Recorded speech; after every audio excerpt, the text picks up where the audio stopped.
మీరు క్రీస్తుతో కూడా లేపబడిన వారైతే, యేసయ్య చనిపోయినాడా?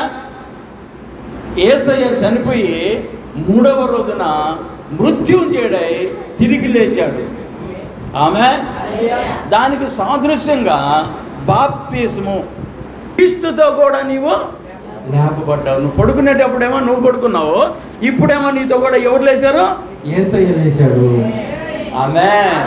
ఇప్పుడు నువ్వు యేసయ్యలో ఉన్నావా, లోకంలో ఉన్నావా? యేసయ్యలో ఉండవు. ఈ బాప్తిస్మం ఎప్పుడు తీసుకున్నా ఓకేనా?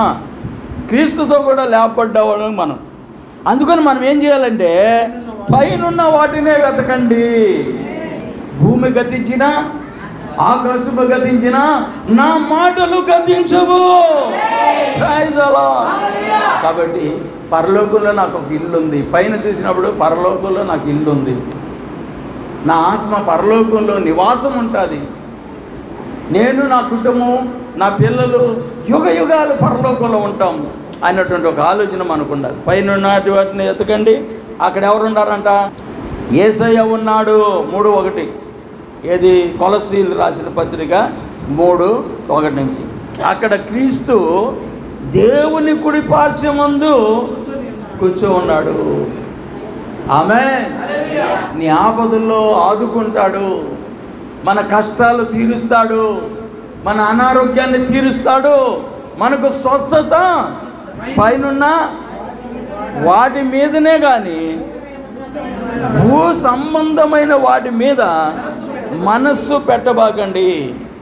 మొదట నా నీతిని, నా రాజ్యముని ఎతకండి, ఆ తర్వాత మీకేం కావాలో నేను ఇస్తాను అన్నాడు. నేను మీకు అనుగ్రహిస్తానన్నాడు. నమ్మిదాం. దేవునికి స్తోత్రం. నమ్మితే ఆయన మహిమను చూస్తాం. కాబట్టి దేవుడికి ఇవ్వాల్సిన సమయం దేవుడికి ఇచ్చినప్పుడు మన ఆరోగ్యాన్ని, క్షేమాన్ని దేవుడు ఇస్తాడు. దేవునికి స్తోత్రం కలుగును గాక. మన లైఫ్లో, మన జీవితంలో చెడు మాటలు మన హృదయంలోకి రానియకూడదు. కోపాలు, ద్వేషాలు, అసూయ అనేది రానియకూడదు. అలాంటి వాళ్ళతో సహవాసం కూడా చేయకూడదు. ఎందుకనంటే వాళ్ళతో సహవాసం చేయడం ద్వారా మన యొక్క ఎదుగుదల ఆగిపోతుంది. ఎంతసేపటికి కోపము, ద్వేషము, అసూయ, వాడిట్టన్నాడు, ఈమిట్టనింది, ఆమిట్టనింది, ఎంతసేపటికి వాళ్ళ మాటలు ఇతరుల గురించి పంచుకోవడమే. నీకు వచ్చే ఆదాయం ఏముండదు, ఆరోగ్యం ఏముండదు. పని ఆరోగ్యం ఉందంటే ఓకే, పర్లే. మనశ్శాంతి ఉందంటే పర్లే. మంచి నీతిమంతులను జ్ఞాపకం చేసుకుంటా మంచిది, ఆశీర్వాదకరం.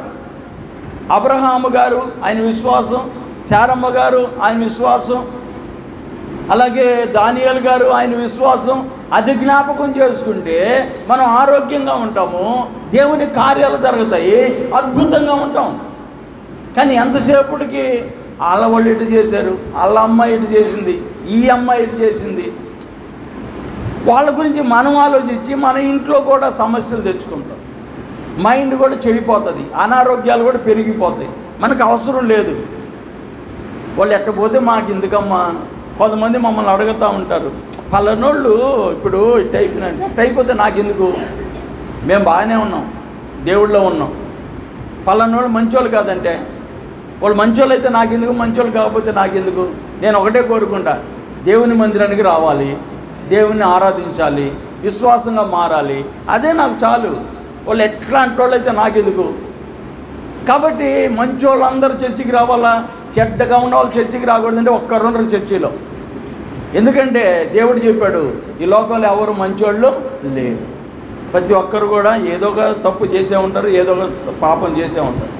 కాబట్టి మనం అలాంటి ఆలోచన ఉండకూడదు. ఎంత ఘోర పాపినైనా నా యొద్దకు వచ్చేవారు నేను ఎంత మాత్రమో. దొంగనేం చేశాడు యేసయ్య సిలువలో? అడిగినప్పుడు ఏం చేశాడు? వద్దు నాతో కూడా దొంగ, దుర్మార్గుడా, ఛీ పాపాత్ముడా, పనికి మాలినోడా అన్నాడా? నీడే, నీవు నాతో కూడా పరదేశంలో. హల్లెలూయా. అది మనకు కావాలి. వాళ్ళు ఎట్లాంటి వాళ్ళు అట్లాంటి వాళ్ళు మారుతారు ఒక రోజుకి. మనం మారాం, ఇప్పుడు మనం చాలా మారాం, ఇంకా మారుతూ ఉన్నాం. కాబట్టి వాళ్ళ తప్పులు మనం ఎత్తి చూపించకూడదు, కానీ తప్పు చేసిన వాళ్ళని మంచి రూట్లో మార్చడానికి మన ప్రయత్నం మనం చేయాలి. మేము విన్నాం ఎవరి మాటలు కూడా, ఎవరి గురించి కూడా మేము చెప్పం. ఎందుకంటే మా పని కాదు అది. మా పని దేవుడి గురించి చెప్పే పనే మా పని. ఖచ్చితంగా ఏదో ఒక రోజున మారుతారు, మార్పు చెందుతారు. దేవుడు పట్టుకుంటాడు, దేవుడు విడిచిపెట్టడు. అది మాత్రం నేను చెప్పగలుగుతా. జ్ఞాని యొక్క హృదయము అతని కుడి చేతిని ఆడించును. కుడి చెయ్యి అనేటువంటిది ఆశీర్వాదకరమైన చెయ్యి, అంతేకాకుండా మనకు బాగా హెల్ప్ చేసే చెయ్యి. నీ దక్షిణ హస్తం అంటారు, లేదా కుడి చెయ్యి అంటారు. జ్ఞాని యొక్క హృదయం ఏం చేస్తుందంటే కుడి చేతిని ఆడిస్తుంది. అది ఎడం చేయి రాదు. ఇక్కడ ఆగు ఆగు అంటది. ఏడు నుంచి జరగదు, చాలా కష్టపడాలి. ఎందుకంటే ఇది వంగదు, దీనికి మూర్ఖత్వం ఎక్కువ. ఇది వంగదు, వంగదు. అవసరం అయితే కుడి చేతిని వంచుతుంది, ఇది పట్టుకొని కొంచెం లాగుతుంది, ఇట్లా ఆగుతుంది. అది ఎడం చేతి లాగమన్నా కుడి చేయ, అబ్బా రాదు, వంగదు, అది చాలా గట్టిగా ఉంటుంది, సహకరించదు. అట్లాగా జ్ఞానం కలిగినటువంటి వాళ్ళు దేవుని బిడ్డలకు సులభంగా వంగుతారు. జ్ఞానం లేని వాళ్ళు మూర్ఖంగా ఉంటారు. దేవుడు నాకు ఏమి ఇచ్చాడా, దేవుడు నాకు ఏం చేశాడా, రేపు నీ పరలోక రాజ్యం అయిపోతున్నాడు. హల్లెలూయా. ఊహించని పట్టణం, పరలోక పట్టణం దేవుడు మనకి ఇవ్వబోతున్నాడు. బంగారంతో ఈదలు, బంగారంతో వజ్రాలతో ఇళ్ళు, సూర్యకాంతం పద్మరాగం గొప్ప ఇళ్ళు దేవుడు మనకి ఇవ్వబోతున్నాడు. ఈ లోకంలో కొద్ది కాలమే మనం ఉంటాం. కాబట్టి మన ఆశీర్వాదకరమైన చెయ్యిని పైకెత్తి దేవునికి స్తోత్రాలు చెప్పాలి. ఉదయాన దేవునికి స్తోత్రం.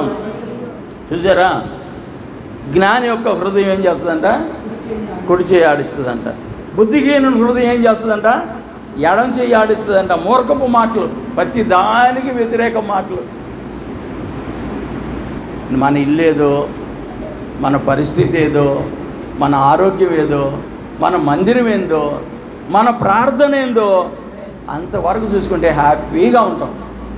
లేనిపోయింది అంత వేసుకున్నామంటే విశ్వాసం నుండి తొలగిపోతాం. ఇప్పటి వరకు ఈ వాక్యం విన్న మీకు నా హృదయపూర్వకమైన వందనాలు. మరొక వీడియోతో మీ ముందుంటాను. ఇంతవరకు ఈ ఛానల్ సబ్స్క్రైబ్ చేయకపోతే తప్పకుండా సబ్స్క్రైబ్ చేసి ఒక లైక్ చేయండి.